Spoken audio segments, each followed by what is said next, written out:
Deadpool and Wolverine has dropped in theaters. The Fox X-Men universe and the MCU are officially connected. So today I'm going to stop and rank all 14 X-Men mutant films from the worst to the best.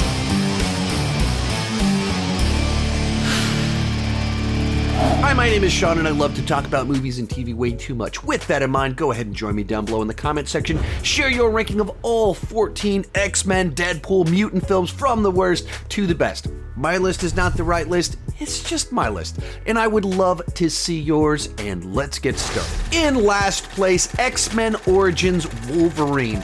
This is a classic example of how these big studio projects can go horribly wrong, where you take a great character played by a great actor, adapt a popular storyline, but when you don't have one person in charge and you have a whole bunch of producers, writers, directors, all with their own opinions on what to do with that material, and throw in a writer's strike, you have the perfect storm for a very messy but slick film. As they approached when they needed to start filming, a writer's strike happened, and so they legitimately only had part of a script. It was during a writer's strike, the great WGA writer's strike. So there was we were in the middle of production, there was no writers, no anything. I mean, when I show every line I have in the movie, I just wrote myself because it's in the script that we had, it just said, Wade Wilson shows up, talks really fast. I was like, what? What am I supposed to do with that? I was making a film that frankly was still being worked on by scriptwriters back in LA while I was in Australia. Wow, this is weird. I'm getting pages the night before and trying to make it work on the day. Beyond that, there was no alignment of vision. Everyone had a different idea what the film should be. There can be a lot of voices and that are not necessarily all clear on what it is that it's. So that was the big lesson for me. Be clear about the themes and ideas you're exploring and then be true to them. Hugh Jackman felt X-Men Origins Wolverine should focus on Wolverine and his origin story. What we did was end up having so many mutants, it became almost like another X-Men movie. And I wanted to make a movie that was about this character. Ryan Reynolds felt that Deadpool should be an adaptation of the comic book character Deadpool. And I just said, I'll do it, but it's the wrong version. It was, Deadpool wasn't correct in it. So his mouth was sewn shut. Yeah, he's got the Merc with the mouth, and they sewed his mouth shut. Sense. And then I remember telling one of the studio execs, I said, "You guys people are gonna go nuts over this." And he was like, "I know, right?" And I was like, "No, not in a good way." And not this totally other character that they invented. Now, do we get to see the Deadpool that is, the one that's faithful to the comic books? It's tough to say. And there's definitely, a few little changes in order for it to fit into the Wolverine universe. You serious? And when you have all of that happening, you end up with a movie that feels like it's competing with itself, where you had 5 different scripts that kind of got mashed together and then they filmed it. Because that's kind of what happened to get this movie made. From there, it'll go from dark, gritty moments to cartoonish moments. And then you get to the end of the film where Deadpool shows up and it plays out legitimately like we're playing Mortal Kombat. Some guy was just like, what would be really cool besides this 8-ball I just snorted? let's give him laser eyes. Laser eyes and huge blades that come out of nowhere. And he should fly. No, he shouldn't fly. Let's leave that out for realism. This is a true example of a cinematic polished turd where they did not have a good script or a clear vision. But it is a big, expensive, slick film at the same time.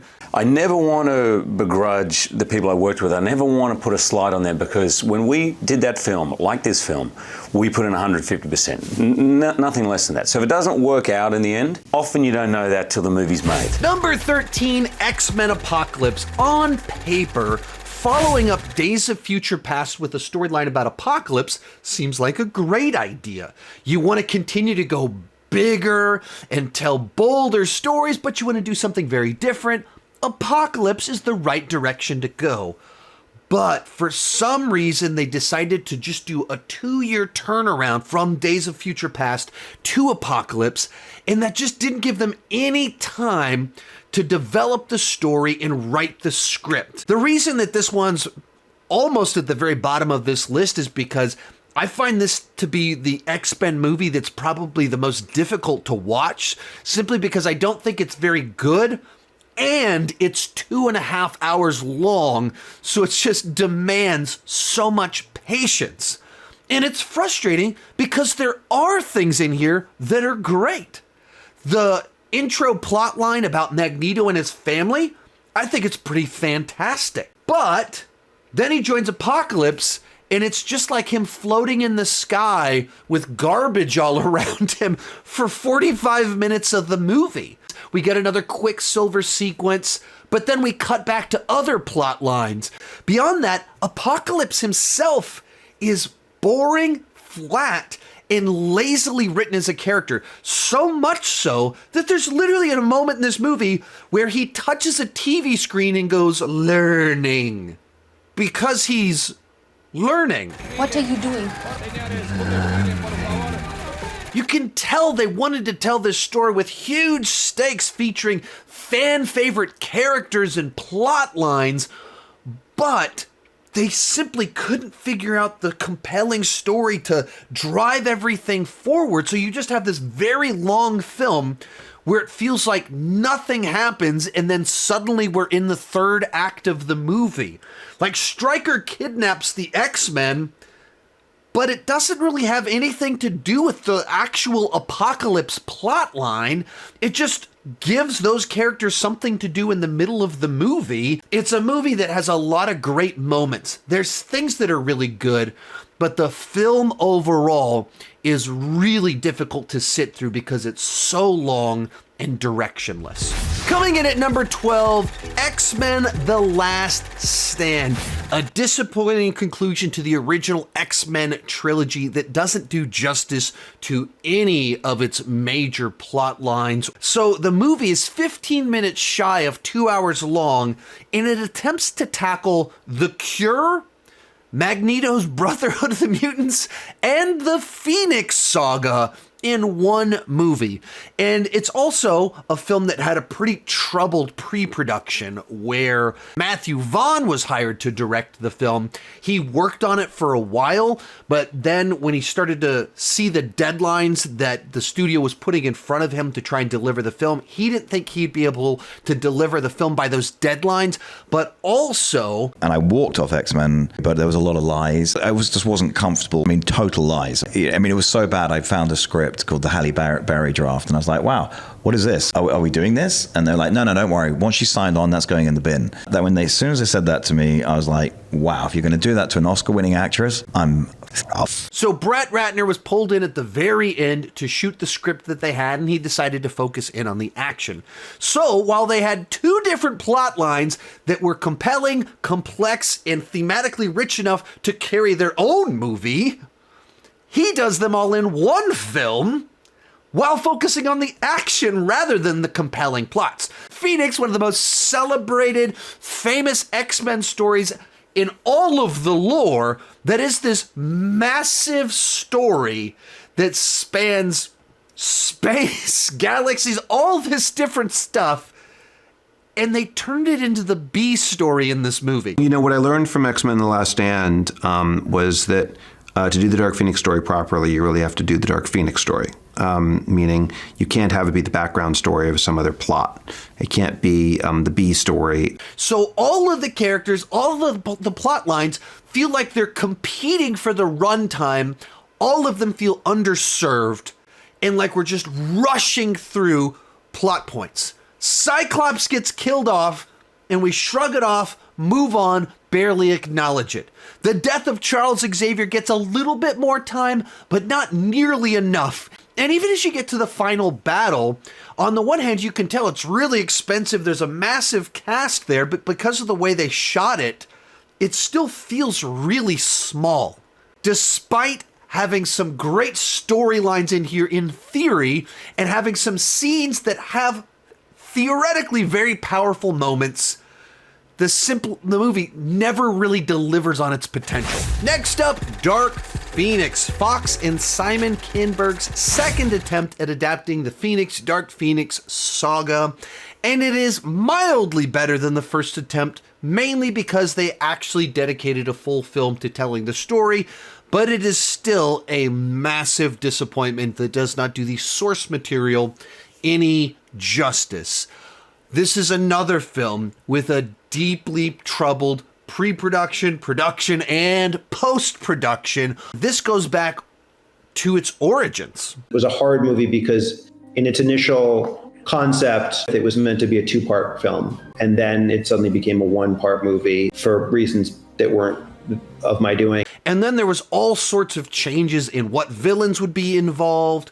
Was there anything from the comics that you would have liked to include but just couldn't for any reason? Well, I think if I had like 4 hours to tell this story, I would have included the Hellfire Club. I might have included Lalandra. They shot the film initially, and both due to poor test screenings, as well as similarities to Civil War, as well as Captain Marvel, they kept changing more and more things about the film. It was 2.5 weeks of first unit photography.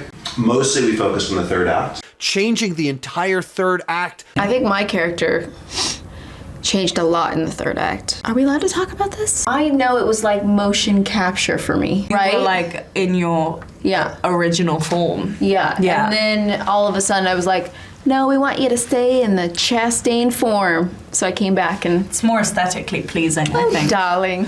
Cutting entire action sequences. There's a whole sequence from the UN. We shot that sequence like 2 or 3 times, and then it was cut out. So much so that Jessica Chastain openly stated... I didn't even know what my character's name was until I saw the film.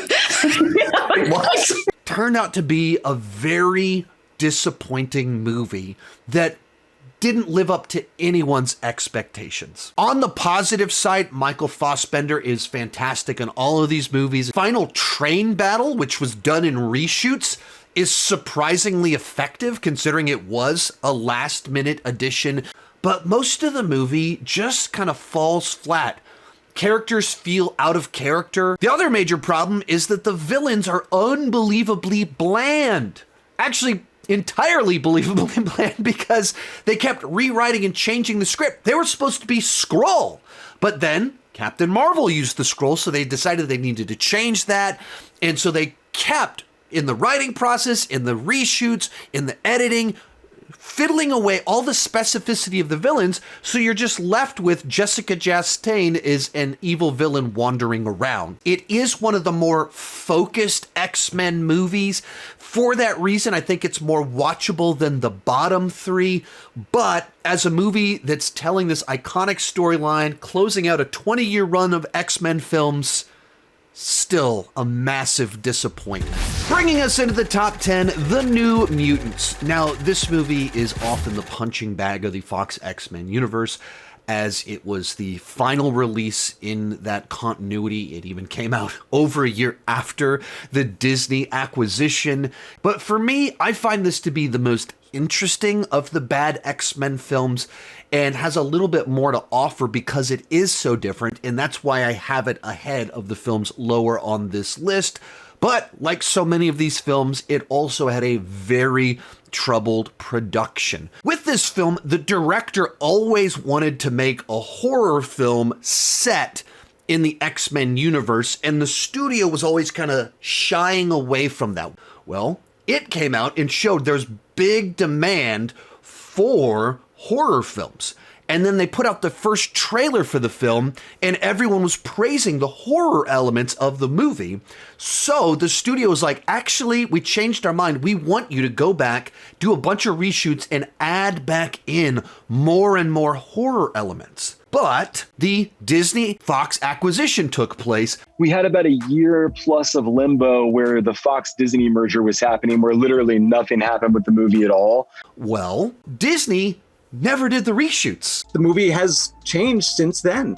Well, I mean, it really hasn't changed much at all because we never were able to go do any reshoots or any sort of pickups or anything like that. So the story never changed. And for that reason, this movie has more rough edges than you normally find in a big, gigantic studio film. As for me, I kind of dug the vibe that the director was going for. He wanted to do an X-Men horror John Hughes film. It really is made for teenagers, about teenagers. And the way John Hughes movies were that you don't really get in movie theaters nowadays. I think that's kind of interesting, and it sort of works in that vein. Not as well as it should have, but it was something different and unique, whereas I think the movies lower on this list just feel like generic big slick X-Men movies. Lesser versions of other films that we have. This is a rough version of a film that we don't have anything like it. Anya Taylor-Joy is clearly the standout here. She just has that star power screen presence. Some of the other performances are a little bit more uneven. And just in general, you can see places where scenes are cut not quite right, or where they would have done a pickup, where they would have done something to kind of make the movie flow more smoothly. Now, rewatching it this past week, we got about halfway through it, and my wife goes, "Wait, this is a movie? I thought this was a TV show."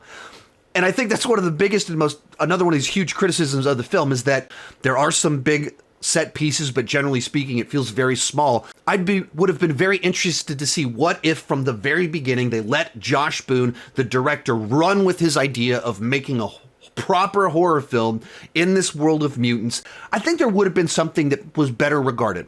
This is in the category of one of the bad X-Men films, but I think it's the best of the bad films because at least it has something new to offer. Next up, The Wolverine. This movie feels like a prototype for Logan, a proof of concept where James Mangold and Hugh Jackman had these ideas that they wanted to explore, and they started doing it in this film. They're not as refined. Some of them are a little bit more forced, and it feels like there's a lot more compromise with the studios, particularly in the third act. But you can see what they were trying to do and the potential for something even greater. Right off the bat, it's very much James Mangold brings this kind of sense of a Western or certainly a samurai vibe to the character, which fits nicely. It has roots in the comics. When you get into the action, a lot of it is very visceral, just in the sheer violence of his attacks and the way that they're done. All the things that are great about it, it never fully comes together for me, and it's never quite as engaging as I think it should be, hence why the movie's, for me, the lowest of the good X-Men films. Also with this movie, it sticks to one tone for 2/3 of the runtime, and then you get into the third act, and the more grounded take on the character kind of loses its way, and we have this gigantic robot samurai. We're battling CGI Silver Samurai, and it just feels out of place, and it feels like the studio compromise where they want this cartoonish, exaggerated third act that doesn't fit on this much more grounded, heavy character piece about Logan.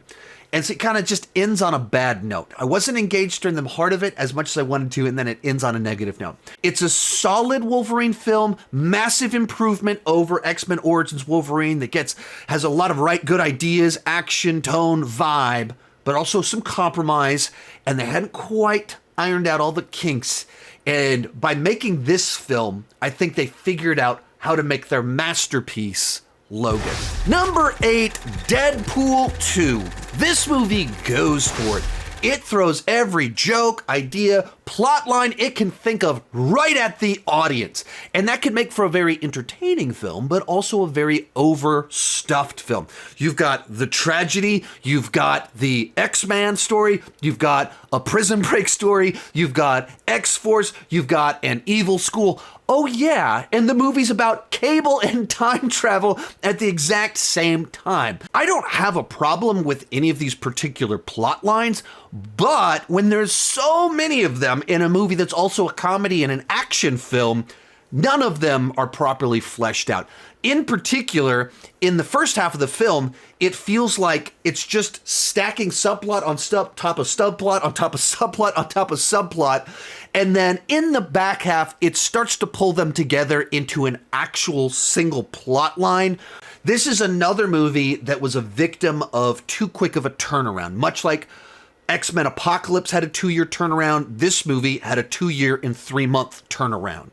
And essentially the first one was a big gigantic hit, and they went, make a sequel as quick as possible. When you're making a movie of this size, you have to shoot it a year before the movie comes out. So, and basically from the first movie coming out until shooting the second movie was only about a year. And when you do that, you're microwaving instead of slow cooking your plot. You don't have time to pick the best ideas and massage them and develop them into a story that flows organically. You just kind of have to mash it together, throw the gags in and everything like that, and you make it work. That's what this movie is. It is absolutely entertaining. We get more Deadpool and more of these characters that we want to see, but it is very messy. Number 7, the original X-Men. This is an interesting one because in a number of ways, this is an incredibly important and influential film. And in a number of other ways, it's without question the most dated film in the entire franchise that doesn't hold up particularly well. But in the things that it does right, in the things that it figured out, it was remarkably influential in its ability to take the source material seriously. Working on the first X-Men film, it was me and Bryan Singer and Kevin Feige and Tom DeSanto, and to a certain extent, we helped establish what would make a successful comic book film. You know, my approach to that was always, how would I want a director to treat my favorite universe, something I've loved for decades, and I would simply want he or she to take it seriously. Adding to that, Hugh Jackman was not supposed to be Wolverine. They'd offered the role to bigger names like Russell Crowe. Dougray Scott was cast as Wolverine, and he was going to make the film, but he was the villain in Mission Impossible 2, and they had extended reshoots, and so he couldn't shoot X-Men, and they had to last minute find a replacement, and supposedly through Russell Crowe, Hugh Jackman kind of accidentally got the part. Because you passed on Wolverine, correct? Yeah, but I also suggested him for it too, you know, because look, they show me art and stuff like that, and I was like, it doesn't look like me, you know? It doesn't look like me, but I tell you who it looks like, is it looks like Hugh Jackman. And really, that's what this movie does right. The casting is fantastic. And so there are just so many things that came together perfectly in the casting. That crew perfected the tone. They got the vibe, the atmosphere right to it. And because of that, you can kind of forgive the fact that the plot here is very dated. Like, it's this goofy plot where Magneto built a thingamajig, and so he's going to steal the powers from this person to make the Gizmo do the thing at the Statue of Liberty. It feels out of a different time and a different way of making these movies. So, story, the specifics of the plot, very dated. But it worked because they figured out how to take some very potentially silly, cartoonish, campy characters and stories and take them serious. And they got the tone right, the cast right, that still to this weekend, we are throwing money at theaters to get to see Hugh Jackman as Wolverine. Next up, Deadpool and Wolverine. And movies like this and Spider-Man No Way Home are always kind of tricky for me to evaluate because they're not just movies, they're fan events where they're designed to do something really fun for people that have loved these characters and these movies for decades. And so these movies work entirely because the other films worked. They're like this big crescendo designed to just pull on all the nostalgic heartstrings that you have and make you feel a bunch of stuff and get a big grin on your face and remind you of your childhood. And they work on levels that are entirely different from what these other movies work on, where like the story here, if you stop to think through the mechanics of the TVA, it doesn't really add up. It doesn't make a lot of sense. The movie works on this level of delivering a fan experience, and it does a great job at it. So when you have a movie that pulls all that together, and it's really funny, it has all of these fun cameos, it's tough for it not to put a big, gigantic grin on your face. And what this movie, I think, is able to do really well by being this multiverse film, that maybe on a plot cohesion level, it's not great, but it has a lot of thematic cohesion. And it has a plot that works to tug at the heartstrings by making this parallel idea between these movie franchises ending with these universes being destroyed and pruned. And so on a thematic level, it's able to give this big, gigantic send-off to these franchises that kind of petered out a little bit. It's not as fulfilling, satisfying in a grander scale as the movies higher up on this list that provide entertainment through just pure fantastic storytelling and character work. But none of that can take away from the fact that this is going to end up being one of the most entertaining films of this year. And on just a pure entertainment, smile on my face kind of level, maybe the most entertaining film in this list. Kicking off the top 5, X2 X-Men United, the Star Trek II of X-Men films. This is a great example of how to do a sequel right and learn the right lessons from your first movie and expand upon everything that worked and improve all the things that weren't quite as strong. They also had a bigger budget, so it goes bigger, but it also goes better, of a much more engaging story where it feels bigger with the scope, size, the locations that we're going to. The threat feels more imminent and dangerous, massive by the end of the film, while personal by the time it actually ends. It kicks off with a fantastic opening with Nightcrawler that just sets the stage for the fact of like, it's a more confident, assured film that it knows what it's going for, and we're gonna get some awesome action in this movie, and seeing action we haven't seen before because of what a mutant is able to do. Very obviously, Bryan Singer was inspired by Star Trek, brought a bunch of Star Trek II influences into the final moments of it.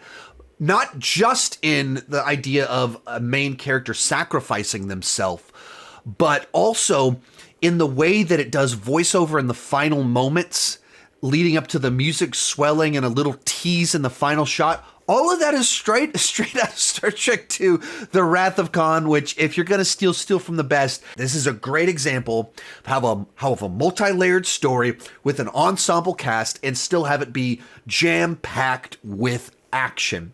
Now, at this point in time in the list, I think we're dealing with a whole bunch of great X-Men movies. We are in the great category. So picking which one is at number 5 or 3, like it switches every time I rewatch them. In 4th place, Deadpool. Now, this is one of the most fascinating underdog stories in recent cinematic history, where Deadpool is a movie and franchise that Fox was not interested in making, and it's gone on to become the most popular R-rated movie franchise of all time. I mean, my dream would be to do an absolutely 100% faithful Deadpool adaptation straight out of the comic books, breaking the fourth wall, pop culture references, the whole 9 yards, knows he's in a movie, knows he's in a comic book. Right. You know, that kind of vibe. 11 years I've been trying to get this movie made. And, wow. We had a script, we did that about 6 years ago, then we did a little bit of test footage for this movie. But Fox kept saying no, they didn't understand the concept. So I actually think what was keeping them from it was that when you read it, it just was so different than anything else that existed out there, period, but especially within the superhero genre. The difference, the weirdness, the thing that was scary to them beyond just the R rating. And then someone leaked the test footage on the internet. And then about a year and a half ago, somebody accidentally leaked it on the internet. Was that you? Super crazy. Wow. Oh, no, I have nothing to do with that, yeah. I have nothing to do with that. Very un-Canadian of you. Yeah. My mom was like, what does this? The fans got it made. So there's a great story, too, that this is totally fan-driven in every way. And almost immediately, Fox greenlit the film. The first 2 Deadpool movies were the 2 highest grossing R-rated movies of all time, and as of today, it's very clear that Deadpool 3 is going to have the biggest opening weekend ever for an R-rated movie by a lot.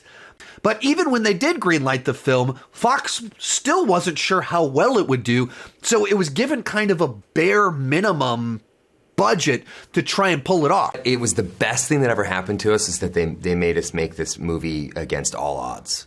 You know, that they gave us the absolute bare minimum for. You could never have done what we did in the Deadpool movie with any other director, I think, because Tim Miller is a visual effects artist, so he really squeezed $10 out of every dollar they gave us, and that was a real help to us. And not only that, we get to rely on character. But those budget constraints and the limited scale of the film turned out to be kind of its secret biggest asset. Now, of course, the character played by Ryan Reynolds, that's the biggest assets right there. Some of the charm of this film, even in the Deadpool franchise itself, is that it's a very simple, straightforward film that about a guy that likes a girl that gets sick, does something extreme to try and help save himself, and then he goes out for revenge. Any complexity only comes from the fact that it's told non-linear, and the reason that it's told non-linear is so that you can put some action earlier in the film. It has a certain simplistic charm to it, where you're just invested in the characters, the banter, the simplistic motive of revenge, that simple level that's just much more relatable. I think Deadpool's world is very charming and small in a way, and I for one, there's a lot of really big epic shit out there. Do we need to compete with those, or did this succeed because it was more relatable and a smaller movie? I kind of think it's the latter. I agree, and I think actually part of what was so fresh about it is that it was not bloated, and that it could make fun of the bloating of other movies. And I work on bloated movies too, so some of those movies want to be told on a bigger canvas.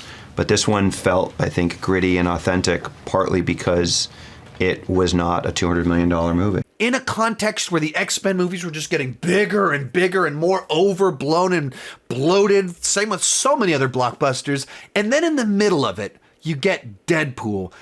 And beyond just the nature of the character, the scale and size and how personal the story was, that itself was so refreshing.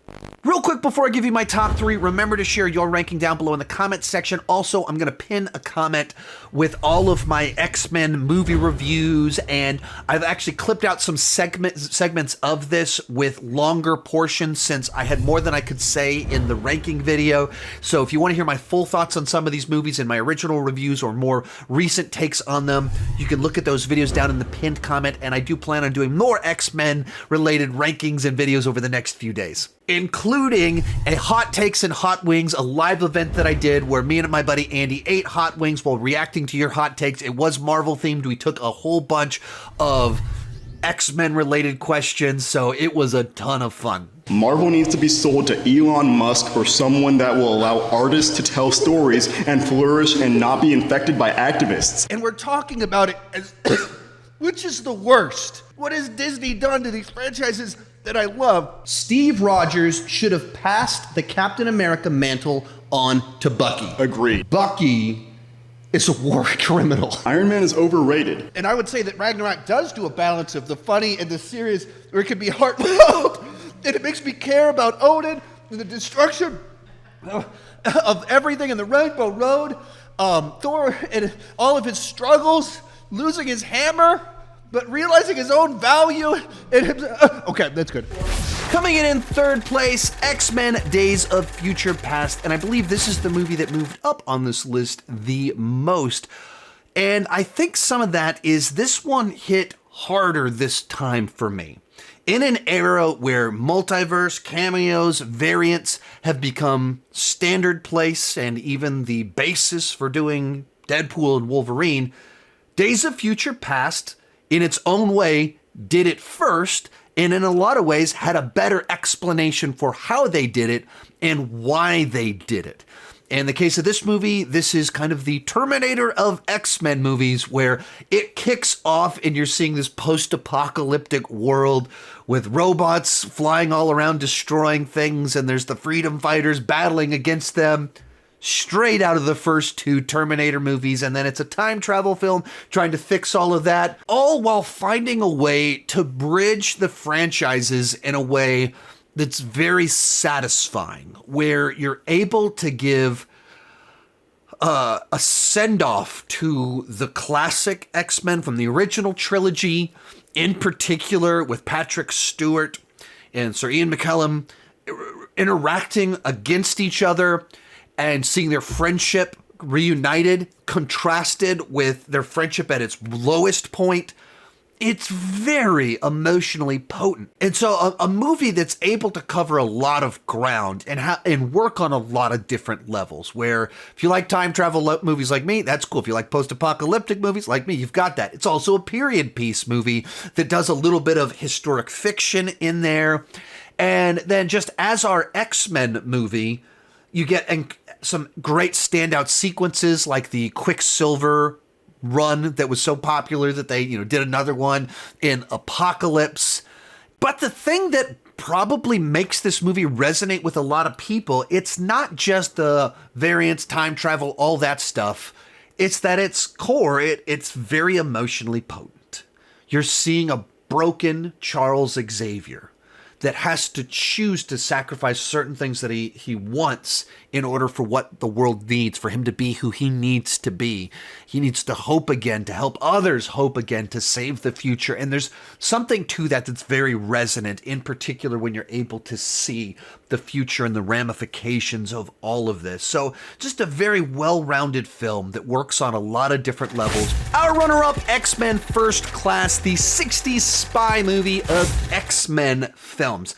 This is a movie that was such a pleasant surprise when it first came out, and it's only gotten better and better for me as time has passed. I mean, it's able to balance being a revenge story, a team-up movie, a spy movie, historical fiction about the Cold War, and it balances all of those wonderfully. The cast here that I was so skeptical about is fantastic, and I think almost all of them, I prefer these versions to the other versions, which is crazy to say considering Patrick Stewart, Captain Picard is Charles Xavier, but just some of it maybe is the material that they're given.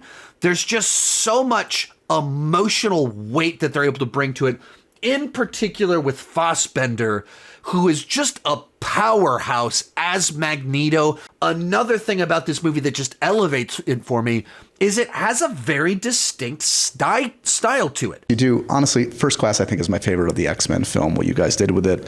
That's got a huge Bondi-esque.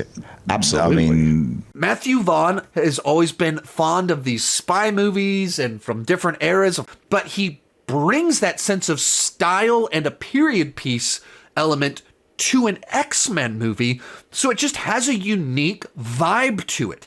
In a time where so many comic book movies can be a little bit generic, they can feel directed by committee, this one feels distinct. It has a unique directorial style to it. It has a unique aesthetic to it, and I love that about this film. And like with the movie, even as you move to the final showdown, there's so much in it where Magneto's out for revenge. Charles is trying to be this bridge to letting the mutants be useful in the world and trying to be peace so that people can see that they're not a threat. But it's in this context of historical fiction and the Cold War and World War III almost breaking out. And it pulls all these things together where there's so many different emotions, but it also flows smoothly. It's satisfying, and you can see this friendship form and break up all at once. So for me, this is the one that on the rewatch, I was like, that did the most best. This is the most things that I thought was great, pulled it together, did the most things, and just stands out to me. Coming in at number 1, Logan. In an era where, for now over 10 years, it feels like every comic book movie is just trying to go bigger and bigger and outdo the stakes and the size of the previous comic book movie.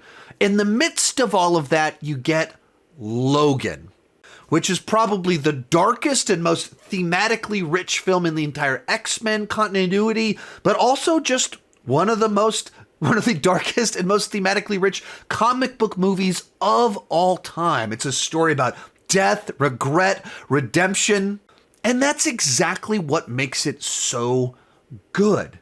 It's not trying to compete on their playing field. It goes, let's pull from all these other influences. Let's do something that's great on a different level. It's not the scope, the size, the massive set pieces. It's that it's a personal story about a hero that's always been broken, but trying to be his best version and reflecting on his legacy up to that point, but also seeing what his future legacy will be and trying to end on that high note, both as a franchise and with the character himself. And so much of what adds this extra weight to what you're watching is that it is this kind of final character study of two different characters that we'd been watching for nearly 20 years. And so you go into the movie with a great deal of knowledge about Logan, but also so much knowledge about Professor Xavier and their relationship to one another. And as much as this movie is breaking down and deconstructing Logans and superheroes, it shows Logan is like old, broken, his powers are failing him. And at the same time, he chooses to take care of Charles at a time when it's extraordinarily difficult and dangerous to do that. Like, he's become this better version of himself, even as he is starting to finally fall apart. Individual deaths matter. This movie stands out because it's about characters. It's about story. It's about having themes that tie perfectly into the character arc as well as play into the story, and they interweave with each other very organically, naturally, to a satisfying conclusion to the film, as well as a satisfying conclusion to their character arcs, as well as a satisfying conclusion to the nearly 20-year journey we've been on with some of these characters. Felt we stick the landing, but we did it. So for all of those reasons, it comes in at number 1. Also, we get some awesome Berserker Wolverine right in here. Also, you got to talk about that. So it comes in at number 1. If you enjoyed this video, remember to check out my other rankings right over here. Like, I did a ranking of all the Marvel movies back 5 years ago. That was a big project. That was a lot of fun. You can also check out my X-Men additional thoughts at the pinned comment at the top of this. Hey, thank you so much for watching, and keep talking movies and TV too much. Bye-bye.